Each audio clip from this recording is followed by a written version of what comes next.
ಅಯೋಧ್ಯೆ ರಾಮ ಮಂದಿರ ನಿರ್ಮಾಣದ ವಿಚಾರವನ್ನು ತೆಗೆದುಕೊಂಡು ಇಡೀ ದೇಶಾದ್ಯಂತ ಒಂದು ಜನಾಭಿಪ್ರಾಯವನ್ನು ರೂಪಿಸಲಿಕ್ಕೆ ರಥಯಾತ್ರೆಯನ್ನು ಕೈಗೊಂಡವರು ಲಾಲ್ ಕೃಷ್ಣ ಆಡ್ವಾಣಿಯವರು.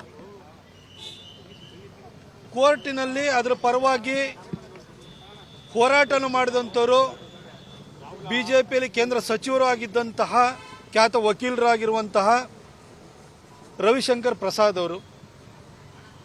ಕೋರ್ಟು ಇಂಥದ್ದೊಂದು ತೀರ್ಪು ಕೊಡೋದಕ್ಕೆ ಪೂರಕವಾಗಿ ದೇಶಾದ್ಯಂತ ಒಂದು ಭದ್ರತೆಯ ವಾತಾವರಣವನ್ನು ಸೃಷ್ಟಿ ಮಾಡಿ ಅದಕ್ಕೆ ಬೇಕಾದಂಥ ಸಾಕ್ಷ್ಯಾಧಾರವನ್ನು ಕೊಡೋದಕ್ಕೆ ಅನುಕೂಲವನ್ನು ಮಾಡಿಕೊಟ್ಟಂಥವರು ನಮ್ಮ ಹೆಮ್ಮೆಯ ಪ್ರಧಾನಿ ನರೇಂದ್ರ ಮೋದಿಜಿಯವರು.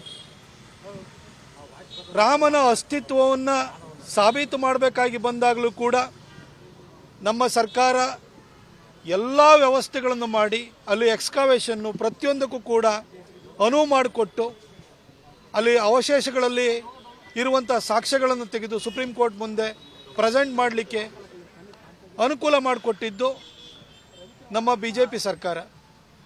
ಈ ಎಲ್ಲ ವಿಚಾರಗಳಲ್ಲೂ ಕೂಡ ಲಾಲ್ ಕೃಷ್ಣ ಆಡ್ವಾಣಿಯವರಿಂದ ಮೋದಿಜಿವರೆಗೂ ಪ್ರತಿ ಹಂತದಲ್ಲೂ ಕೂಡ BJPಯ ನಾಯಕರು ಲೀಡರ್ಗಳದೇ ಪಾತ್ರ ಬಹಳ ದೊಡ್ಡದಿದೆ.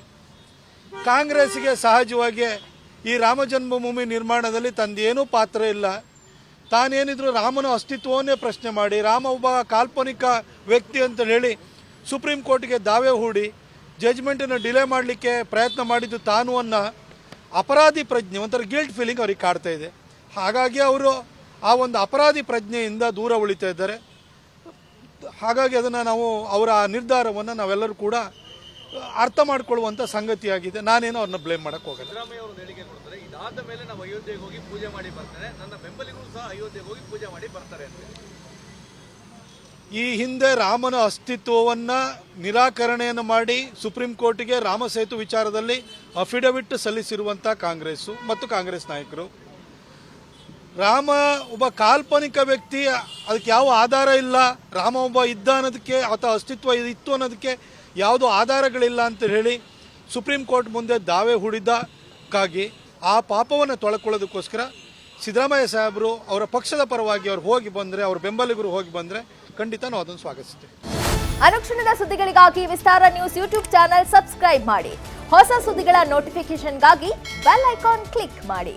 ಲೇಟೆಸ್ಟ್ ಅಪ್ಡೇಟ್ಸ್ಗಾಗಿ www.vistaranews.com ವೆಬ್ಸೈಟ್ಗೆ ವಿಸಿಟ್ ಮಾಡಿ. ಅಂಗೈಯಲ್ಲೇ ಜಗತ್ತಿನ ಸುದ್ದಿ ತಿಳಿಯಲು ವಿಸ್ತಾರ ನ್ಯೂಸ್ ಕನ್ನಡ ಆಪ್ ಡೌನ್ಲೋಡ್ ಮಾಡಿ.